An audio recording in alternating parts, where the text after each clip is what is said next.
Then another epic figure who is the founder of the global think tank, the Millennium Project, and who coined terms like futurism and many other terms. So he is definitely one of the future creators, and he is going to tell us how we can integrate and maybe demolish borders, or how do we call it? Yes, make them more transparent, more less rigid in the United Nations. Thank you.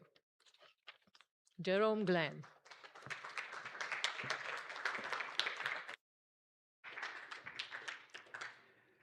I think I do have some good news, which is pretty tough when you talk about the United Nations. But perspective, in the early 1980s, I was involved in putting developing countries connected to what's called X.25 packet switching. I am curious, how many people know what an X.25 packet switch is? Okay, now you're all going to know what it is. It's the thing that makes the internet cheap. It takes your data, makes it into package, and switches it to a satellite. So you can be on your computer all day long, but your satellite time may be just a very small amount of time. That's why it's so cheap, at least in those days. Now we got more advanced stuff.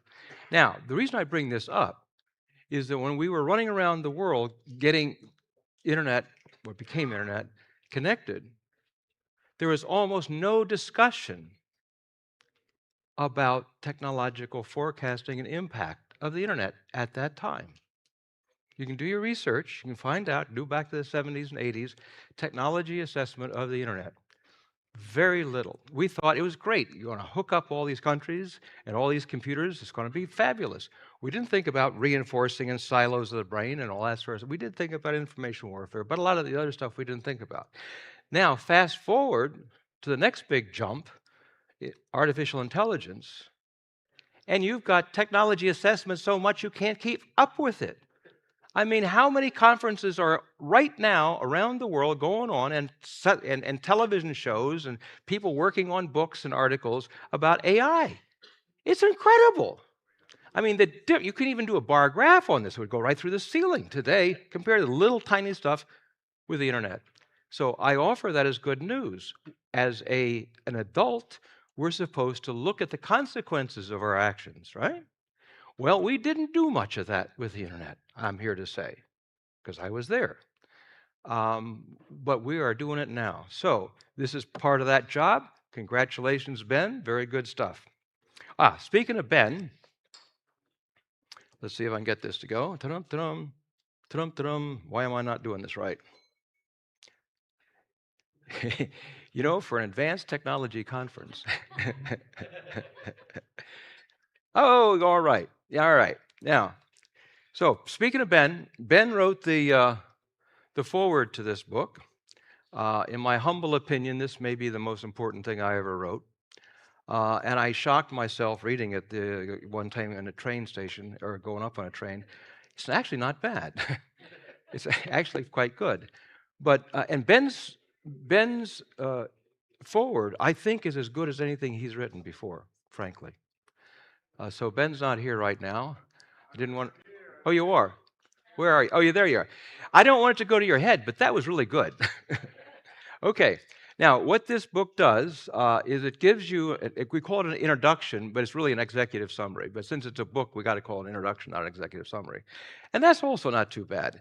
Now, what we did is that David Wood, myself, Jose, and some other people in the Millennium Project chewed over what is important. We don't want to ask dumb questions that everybody knows the answer to. What are important in questions? Really important. And I tell you, we chewed it over a lot. And we chewed it over and chewed it until he finally says, okay, here's 22 questions. The 22 questions alone is worth your time to judge your own thinking on this. You can skip all the answers. Just try it yourself. It's really worth it. But what we did do is we picked out 55 hotshots on AI, all the people you can think about. And we did interviews, as Jose was saying earlier today. Earlier today, it seems like a week ago, huh? Anyway, and those we couldn't get an interview with, like Elon Musk and so forth, We just simply took their stuff on the record and put those answers in there. So you've got these 55 experts on 22 questions. In my humble opinion, this is the best overview you can get. Now, it could be that Ben's stuff on Ben's stuff is the best of Ben, and Elon's stuff on Elon is the best of Elon. But this is the family of thought so far. It's very good. Then we said, okay, what do we do about all that? And so that we came up with 42, not necessarily regulations, some were guidelines and so forth, but 42 things, or 40 things. And then we assessed them with an international panel of other futurists from around the world. And then we had 5 governance models and had those assessed internationally as well. Because if you're going to do this, what's it going to look like for real? Because we can say we're going to have the world collaborate and so forth, but how are you going to do that for real? So we had 5 models there, we assessed them, and we also collected additional models, suggestions as well. And then there's some answers. What I also did on this one, because the first data was published in this book, which is a lot less expensive. This is the State of the Future 20.0. You can get that. Anybody wants to contact me later on, I can give you a little card on how to get a hold of this sort of thing. This is a whopper. It's the largest State of the Future we ever did. But in here, I did not do what I did in here. I gave the same 22 questions and the same questions to the governance, to AI. Claude, hello? Then it was Claude 3.5. So now we're going to do a paperback later on, and that's going to have to be 4.5, or if I don't act fast enough, 5.0. Okay, and then I had a last chapter on unresolved issues. What are the hanging things that we really got to address? Okay, now, update. As you may know, the new president of the General Assembly, United Nations General Assembly, is this woman here from Germany. And this is me with my head hanging over to the side saying, what's she saying? And these other people are former presidents of the UN General Assembly. There's a club, I didn't even know this. There's a club of former presidents of the General Assembly. So they get together, it's called a Council of Presidents of the United Nations General Assembly. And they discuss major things, and they tell the President of the General Assembly, here are your priorities, this is what you may want to work on. And since most of these former presidents of the UN General Assembly are former heads of states, prime ministers, Minister of Foreign Affairs, they're senior arm twisters. So I was asked to put together a panel of AGI folks and present to them a report. Short. It's written not for us, it's written for politicians, heads of states. So it couldn't be more than 5 pages. And it's not too bad. I mean, some people even think it's really good. It's online, it's free of charge. This PowerPoint will be available, I think. So, and if you ever have a problem getting anything, just let me know and I'll get it. This is free of charge stuff. So 1/3 of the meeting, and we was talking obviously about Kosovo, not Kosovo, we're talking about Palestinian conflict, Ukraine conflict, the next Secretary General of the UN reform. And then about 1/3 was AGI. Not AI. And I keep telling all these guys, and they got it. I said, I don't want to have a meeting on AI. There's tons of those meetings. There's one going on right all around the world. What we need is a specifically AGI, the stuff that's not here yet. That's what we've got to talk about. And she seemed to get it. So we'll see. The sequence theoretically will be, we'll do a briefing for countries, voluntary. It won't be a General Assembly yet, but a voluntary briefing. And if that looks good to her political cover, then she calls a General Assembly specifically on AGI. Because when we talk about having the world learn all this stuff, how are you going to do this? I can write a book. How many people are going to read this book? You can do a movie. How many people want to see the movie? But if you have a General Assembly, each country is supposed to make a statement. And the politicians do not want to look like a fool. So you all are going to get an opportunity, if all goes well, to educate your politicians, because they're going to have to call up and say, well, what is this AGI stuff? Because we're going to try to make it real clear we're not talking about current AI. We're talking about the next step AI. Well, as you know, there's not as many next step AI people that your governments can call on. So hopefully you will be part of the largest teach-in on the future of AI, because every country is going to have to learn something. And even if they don't learn much, they're supposed to be sitting in the General Assembly listening to the other 190 some odd countries. So it's going to be a very big classroom if all goes well. Anyway, she seemed to be receptive to that. So here's this report. The idea was to convince these former presidents, to convince the current president and the Secretary General of the UN to take this on as a top priority. Which is tough because, as you know, Ukraine's a big deal, Palestine's a big deal, climate change is a big deal, synthetic biology. I mean, we're in competition with a lot of other felt needs, but we're in there swinging so far. Now, this is the crew we put together. And is Ben still there? Okay, well, you can tell him later on. The reason Ben's not on the list is because there was 2 people in the United States, Stuart Russell and myself. We couldn't have 3 people. And secondly, I think Ben might scare the hell out of these guys. So, but he gets to play, he gets the final word on the book anyway here.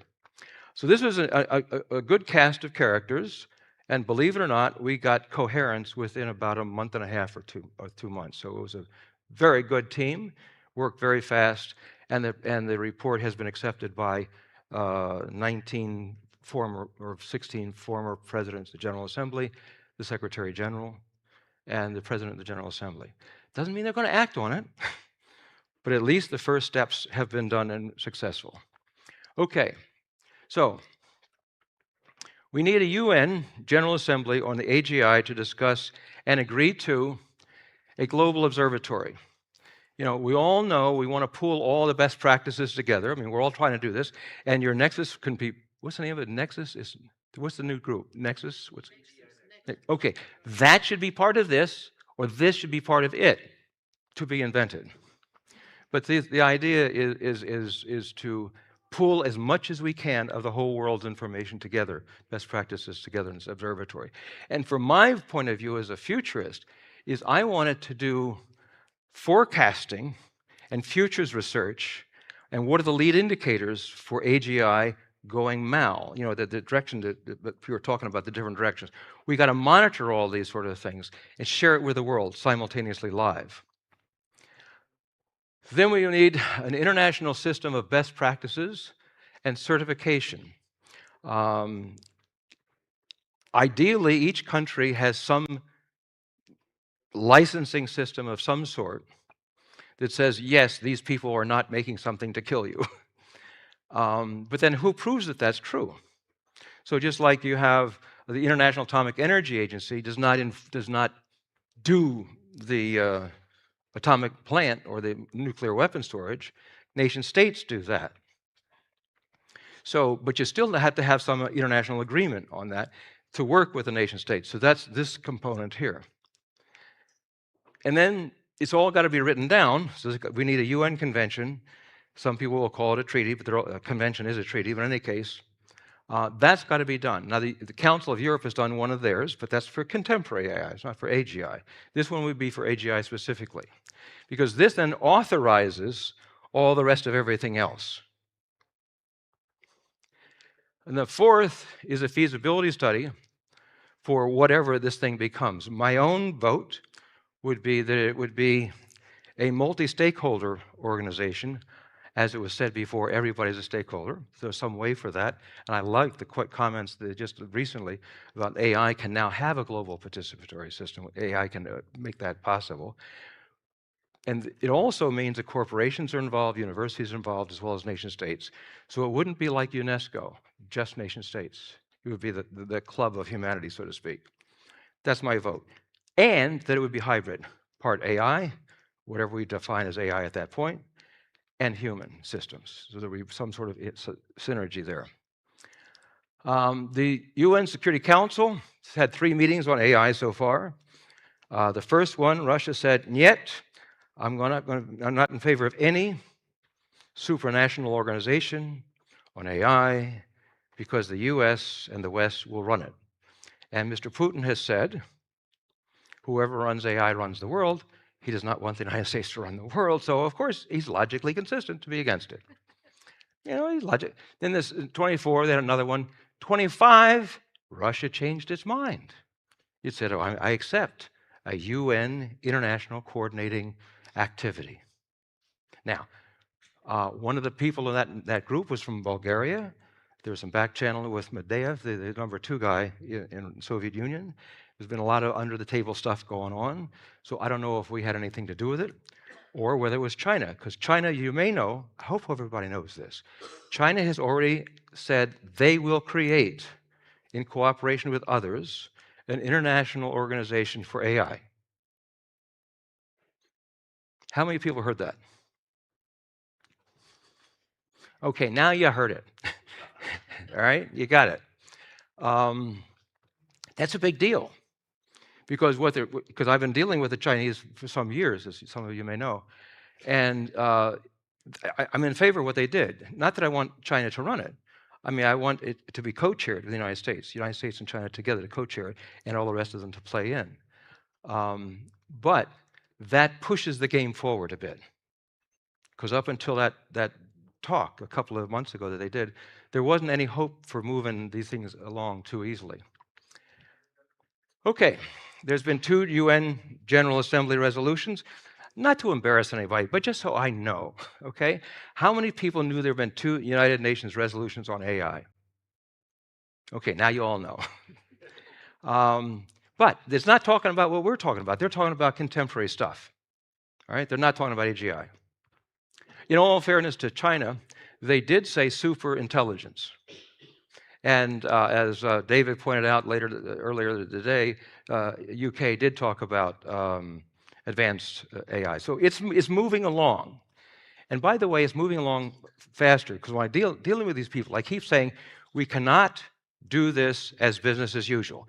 Every step of the dance has to be emergency move. We can't do business as usual. We'll never make it. I mean, you want to have it out of control? Fine. Do business as usual because that's what you'll get. The greatest concentration of power the world's ever known, and then they'll lose control as well.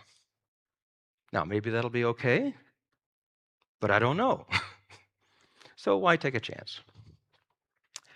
Okay, there's also part of the other step in this dance. You can't have any UN coordinating AI activity if there's no systems in nation states. Right? The International Atomic Energy Agency has to have an atomic energy agency in each country to coordinate with. So we got to work with the International Parliamentary Union, because the International Parliamentary Union this is only 70 countries represented here, because not everybody came to this particular meeting. But at this particular meeting, they did say that the priority of future committees for the future, if they create them in their parliaments, that the priority should be AGI. And I've had some follow-up meetings recently with the IPU, International Parliamentary Union, because they're the ones that do the background next step work and advisory stuff for all these parliaments. So if you want to hit a lot of countries, it's hard to get in the airplane to talk to every country. You know, it's much easier to talk with these people and have them talk to it. I will make available later, we just did a recording that will be made available specifically for each of the countries, and then it'll be a public document, but it's got to go through their process first. Okay. Now, this may be controversial, but in my view, the UN stuff is public AGI, not military. I know a lot of people says, you know, the European Union's got this act that didn't talk about the military, how stupid. Okay, I understand. But in the Cold War, the United States and the Soviet Union had classified meetings that led to the control of weapons. They didn't ask the UN for that. So I'm not in favor of the UN getting involved in the military, because I don't think it'll happen. I think it won't work. I think what works is classified meetings, and they've had some already. This is public meetings, but according to the Financial Times, they've been having some classified meetings. That, to me, is very good news. We want China and the United States to work out how to control an arms race thing, so it doesn't get out of control. This is very good news. Another piece of good news is OECD. They've agreed to figure out, and you should get involved with this. Every one of you that are from a country of OECD, contact your country ambassador to the USA. Tell them that you're an AGI expert. You want to advise them on these leading indicators, right? Because when if we have a UN observatory observing the lead indicators, well, who's going to create those leading indicators, all right? So get your 2 cents in the game. Do not just work with your other colleagues. We've got to get a foot into the political system, because who's making the decisions on this stuff? The politicians, and they're out to lunch. Okay, far more detail is in this thing. This is the one that I said this is 550 pages, but don't get this. You ever heard a writer say, don't get my book? Who was it? Jerry Rubin said, buy this book, or steal this book. He said, steal this book. Well, I'm telling you, don't buy this book. Get the PDF. Because the key. Avi Hoffman. All right, well, one of those guys. Right, yeah, right, everybody's. All right, so what I was just saying is get the PDF, because then you can keyword search. Because this is a lot of stuff to go through. And you're not necessarily going to be interested in everything in there. Okay, now, what do we do now? I'm going to ask you to do 2 things, all of you, to do 2 things. One, write your president or prime minister, president or minister of foreign affairs for a UN, ask them specifically for a UN General Assembly on AGI. And your letter doesn't have to be longer than 1 paragraph. You want to be read, right? You know, you can say that you work in this field. We think it's important for the world to understand. One of the most efficient ways to get the world to understand is a General Assembly. So you're asking your country to specifically ask the President of the UN General Assembly for a special session. The politics in this stuff is tough.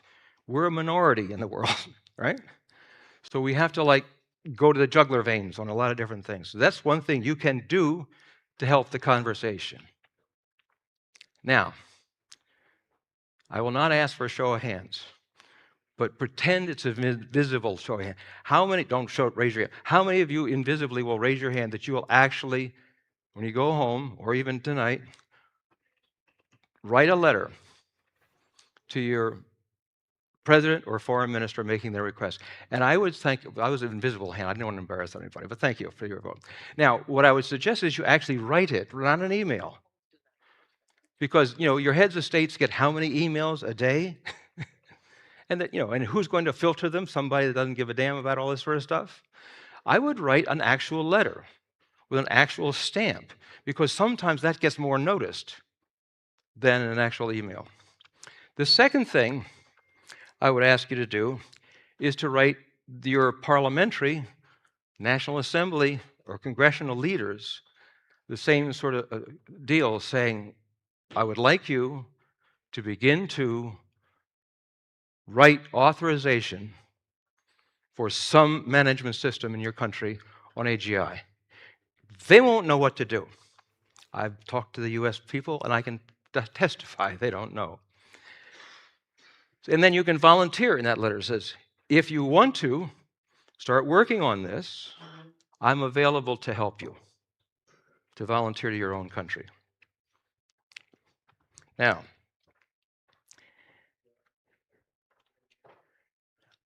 I have said, these UN presidents folks have asked me, said, okay, what do I got to do? So I just arbitrarily gave them a deadline. Doesn't mean that it's going to be whatever, but I figure give them a 3-year deadline, because it's really probably a 2-year deadline, but a 3-year deadline. Now, clearly a 3-year deadline to get national AGI licensing system and an international coordinating system within the UN is impossible in 3 years. That's why I say it can't be business as usual. Now, I'm with Jeffrey Hinton here. He's in agreement with all this sort of stuff. He says, this may be impossible. And if I'm in Las Vegas doing my betting, I'd have to bet against me. It may be impossible. I remember during the Cold War, I was involved a little bit with Herman Kahn and some other folks, and the majority of everybody would say, you know, when two or more great powers in history confronted each other, sooner or later they used the weapons of the day. So the Soviet Union and the United States, they believed, most of them believed, was inevitable. They believed we would not be here today. That was the belief, that was the mindset. Some guys with older heads and so forth remember, if this was an audience of larger group, if I was speaking in 1970 or 80, if I said, how many believe World War III will occur? Almost all, the vast majority of the hands would go up. So it was also impossible. But as Jeffrey Hinton would say, but we have to try.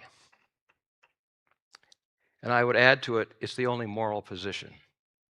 So if somebody says, hey, you're going to deal with the UN, forget it. They can't even work their way out of a paper bag. Fine, so far. There's a television series called The Diplomat, I think. You may have seen it. And one diplomat says, diplomacy, it never works.